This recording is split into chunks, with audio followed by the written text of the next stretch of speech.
পরিবেশের ভারসাম্য রক্ষা, জীববৈচিত্র্য সংরক্ষণ এবং সবুজায়ন সম্প্রসারণের লক্ষ্যে ঠাকুরগাঁওয়ের পীরগঞ্জ উপজেলায় পুনঃখনন করা খালের দুই ধারে ৭,০০০ ফলজ ও বনজ গাছের চারা রোপণ কার্যক্রম শুরু হয়েছে।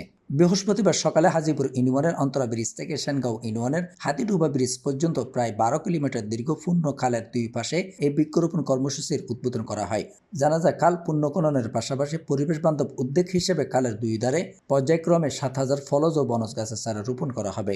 এতে একদিকে যেমন এলাকার পরিবেশ উন্নত হবে, অন্যদিকে জীব বৈচিত্র্য সংরক্ষণে ইতিবাচক ভূমিকা রাখবে। এ সময় উপস্থিত ছিলেন উপজেলা প্রকল্প বাস্তবায়ন কর্মকর্তা তারিকুল ইসলাম, পীরগঞ্জ প্রেস ক্লাবের সভাপতি জয়নাল আবেদিন বাবুল, হাজীপুর ইউনিয়ন পরিষদের চেয়ারম্যান জয়নাল আবেদিন, স্থানীয় গণ্যমান্য ব্যক্তিবর্গ এবং কর্মরত শ্রমিকরা। উপজেলা প্রকল্প বাস্তবায়ন কর্মকর্তা তারিকুল ইসলাম জানান, খাল পুনঃখননের ফলে এলাকায় জলাবদ্ধতা নিরসন, কৃষি উৎপাদন বৃদ্ধি এবং পানি প্রবাহ স্বাভাবিক রাখতে সহায়তা করবে।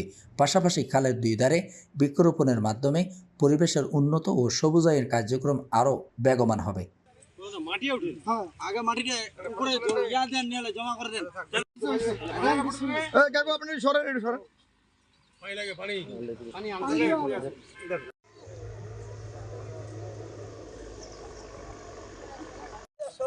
লাগবে না আমার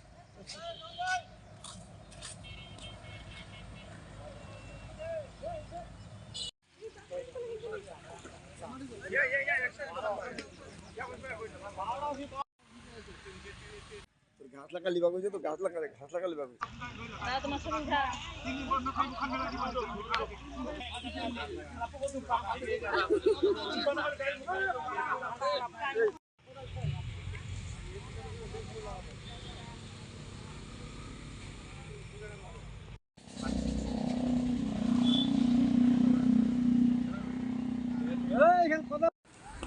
গাছ কাটে আবার রিপেয়ারিং করবো, এই জন্য পাশে অনেক একটা বড় লাগাবে কৃষক কিন্তু এটা রিং লাগবে যে